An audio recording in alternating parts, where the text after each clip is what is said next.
জুবিনো চাগে সুখী হৈছে তেওঁ যদি আছে তাৰ পৰা দেখি যে তেওঁৰ প্ৰতি মৰম যেনে সকলো এতিয়াও একেই আছে সকলোৰে।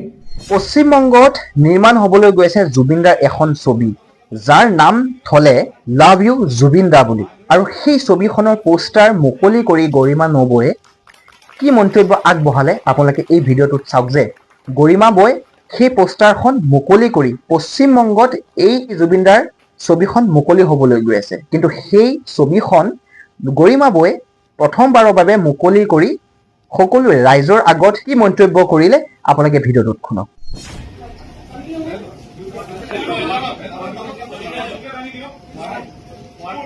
One, two, three, full.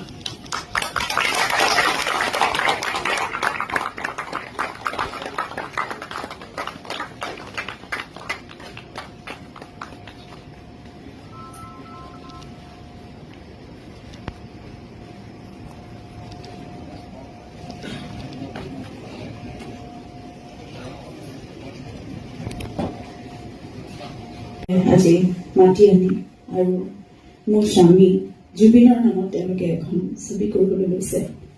তেওঁলোকৰ মৰম আদৰ কেনেকে বেংগললৈকে শিকাই আছে জুবিনৰ প্ৰতি, আৰু সেয়াই তাৰ এক ডাঙৰ দৃষ্টান্ত যে তেওঁলোকে আহি অসমতো ছবিখন বেংগলতে নিৰ্মাণ হ'ব, কিন্তু তথাপিতো তেওঁলোকে অসমৰ ৰাইজকো একেলগে সাঙুৰি লৈ ইয়াৰ আমাৰ চিনেকৰ্মীসকলক লৈ তেওঁলোকে এখন চিনেমা কৰিবলৈ লৈছে। আৰু সকলোকে মোৰ তৰফৰ পৰা শুভকামনা জনাইছো। জুবিনো চাগে সুখী হৈছে তেওঁ যদি আছে তাৰ পৰা দেখি যে তেওঁৰ প্ৰতি মৰম যেনে সকলো এতিয়াও একেই আছে সকলোৰে আৰু একেই থাকিব। আৰু চিনেমাৰে তেওঁ সেইখিনি মৰম জনাই আছে, শ্ৰদ্ধা জনাই আছে। তেওঁ খুব প্ৰিয় ভাল ছবি নিৰ্মাণ কৰাটো, ভাল ছবি চলাই নিয়াটো তেওঁৰ খুব হেঁপাহ আছে।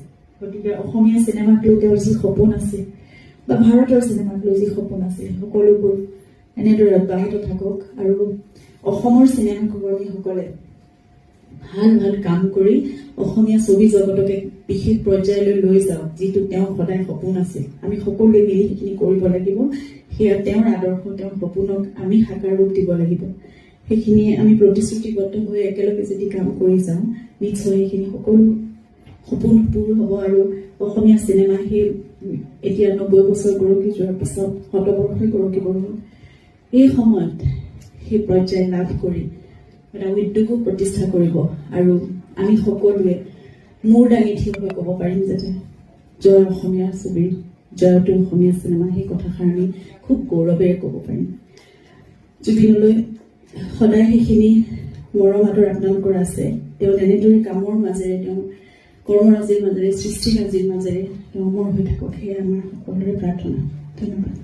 এই ভিডিঅ'টো চাই কোনো লিখিবলৈ নাপাহৰিব জয় জুবিন দা বুলি। গতিকে সকলোৱে লিখক যে জয় জুবিন দা।